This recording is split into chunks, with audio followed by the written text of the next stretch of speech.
Salah satu cara merawat tanaman aglonema adalah dengan pemberian pupuk dan obat yang tepat untuk tanaman aglonema. Nah, pupuk untuk tanaman aglonema apa saja yang saya gunakan di sini sudah tersedia.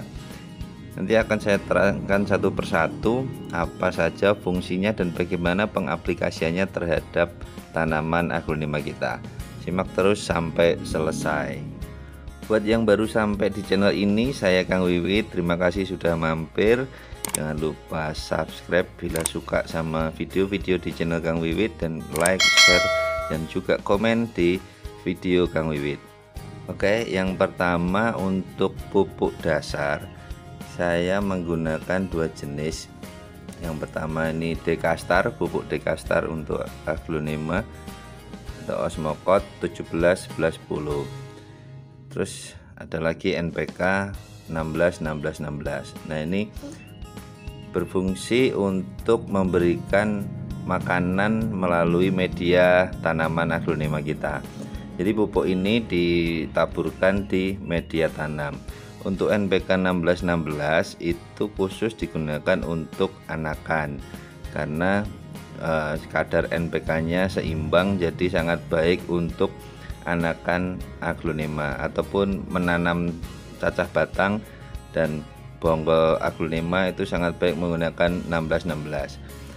Sedangkan pupuk Dekastar atau Osmocote 17-11-10 ini khusus untuk pertumbuhan. Jadi yang sudah mulai tumbuh, yang sudah mulai dewasa, penggunaan pupuknya itu menggunakan Dekastar dengan N17, P11, dan K-nya 10. Ini sangat baik, dan ini jenis pupuk slow release, yaitu pupuk yang tingkat habisnya itu lama. Jadi 3 bulan sekali baru dilakukan pemupukan ulang. Tapi sebenarnya bisa sampai 270 hari, tapi saya biasanya 3 bulan sekali sudah saya kasih susulan dengan menggunakan pupuk Dekastar ini. Ini sebagai pupuk dasar ya. Kemudian ada juga pupuk daun. Saya menggunakannya Gandasil D. Ada yang menggunakan Gromor, macam-macam terserah. Yang penting fungsinya adalah untuk kesuburan daun, karena aglonema itu termasuk jenis tanaman hias daun. Jadi kita menggunakan pupuk daun. Gandasil ini ada bermacam-macam. Bisa menggunakan Gromor juga, tapi terserah teman-teman. Yang saya gunakan Gandasil D.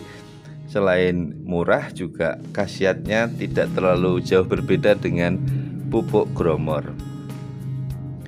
Kemudian ada vitamin B1. Nah, vitamin B1 ini kan kemarin banyak yang nanya ya, harganya berapa. Nah, sebenarnya ada dua jenis. Ini yang versi murahnya, kalau orang bilang tuh palsu. Perbedaannya ada di labelnya, sangat nggak rapi. Yang palsu ini 20.000 B1. Yang ini agak mahal, warnanya juga berbeda. Ini vitamin ini berfungsi untuk mencegah stres pada tanaman ketika baru dipindahkan dari satu pot ke pot yang lain. Dan ini sangat baik sekali untuk menjaga imunitas tanaman supaya tidak layu. Vitamin B1 ini yang asli harganya 35.000. Lalu untuk CPT, zat perangsang tumbuh, ada Atonik 6.0L. Ini untuk merangsang pertumbuhan akar. Jadi Atonik ini sifatnya untuk zat pengatur tumbuh yang merangsang pertumbuhan akar tanaman. Lalu untuk yang lain ada sebenarnya kapur dolomit, tapi di sini agak susah mencari kapur dolomit, jadi saya menggunakan calcium fertilizer. Ini sebagai campuran media tanam bersama dengan pupuk dasar tadi. Kemudian ada Antrakol, ini fungisida. Sebenarnya Antrakol itu merek. Fungisida ini berfungsi untuk mencegah terjadinya jamur pada tanaman. pada akar maupun pada batang tanaman. Nah, pemberian fungisida bisa dilakukan ketika kita memotong pucuk aglonema, ketika ada aglonema kita akarnya yang sudah sakit dan lain sebagainya, bisa kita oleskan dengan fungisida. Lalu ada juga ini mereknya Vertibak, tapi bisa merek yang lain ya, ini fungisida plus bakterisida. Buat tanaman aglonema yang terkena busuk-busuk daun, busuk-busuk akar dan lain sebagainya, ini sangat ampuh untuk menghilangkan bakteri-bakteri jahat yang menyerang tanaman aglonema kita. Nah, itu tadi pupuk-pupuk secara kimia. Sedangkan saya juga ada pupuk organik atau pupuk hayati cair. Saya menggunakan PM3. Ini pupuk yang penuh dengan mikroba baik dan hormon baik untuk pertumbuhan tanaman aglonema.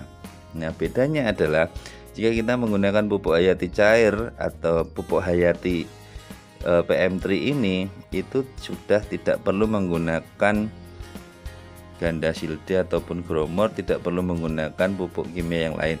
Hanya pupuk hayati atau pupuk organik cair ini saja pemberiannya sama pupuk dasar, itu sudah sangat cukup.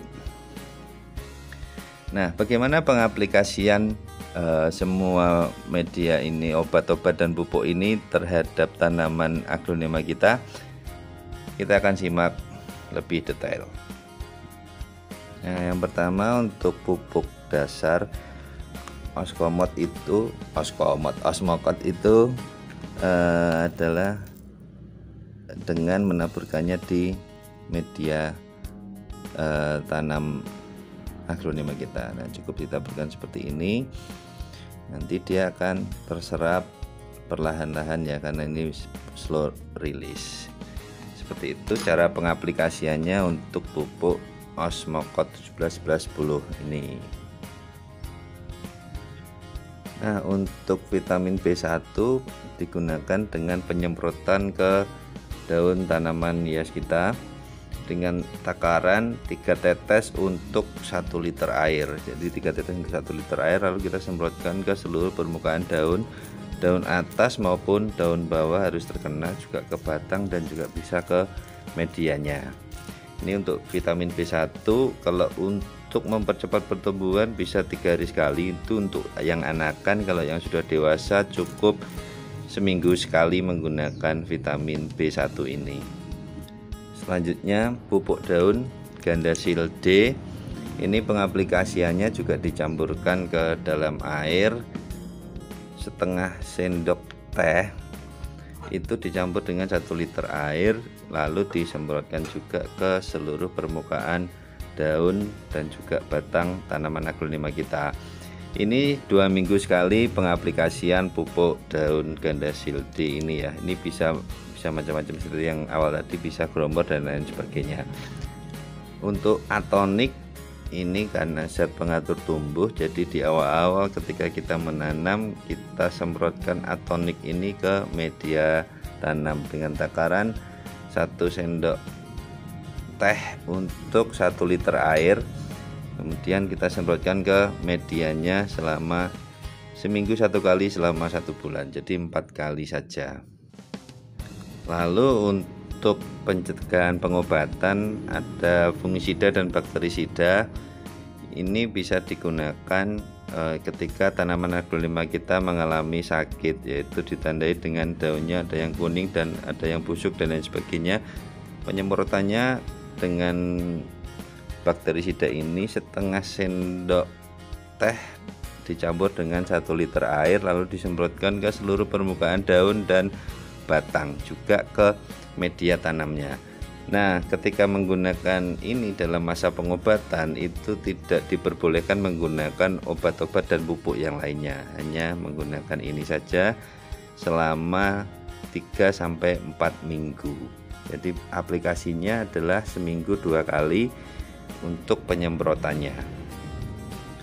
Lalu pupuk hayati cair PM3 ini bisa digunakan aplikasinya seminggu 1 kali di bulan pertama. Jadi 1 bulan itu 4 kali dengan cara satu tutup botol ini dicampurkan ke 5 liter air, kemudian disemprotkan ke seluruh permukaan daun dan batang, juga masuk juga ke media tanam aglonema. Nah, di bulan kedua itu cukup 20 hari sekali atau 1 bulan 2 kali penggunaan pupuk hayati cair PM3 ini. Nah, jika sudah menggunakan pupuk hayati cair PM3 ini untuk pupuk aglonema, sudah tidak perlu menggunakan atonik, gandasil D dan lain sebagainya, karena sudah diwakili oleh pupuk cair ini. Karena kalau kita menggunakan pupuk yang lain, misalkan gandasil D dan lain sebagainya, khasiat dari pupuk hayati cair PM3 ini sudah tidak ada lagi, karena mikroba-mikrobanya pada mati terkena unsur kimia yang ada di gandasil D. Nah, kombinasinya adalah pupuk dasarnya tetap menggunakan Osmocote Dekastar, lalu aplikasi pupuknya menggunakan pupuk hayati atau pupuk organik cair ini. Oke, sampai di sini dulu. Semoga bermanfaat. Pupuk untuk tanaman aglonema bisa diterapkan. Ini yang saya lakukan. Kalau mau dicontoh ataupun mau ditiru oleh Bapak Ibu teman-teman semuanya, monggo dipersilahkan. Sampai ketemu lagi di video Kang Wiwit selanjutnya. Sampai jumpa.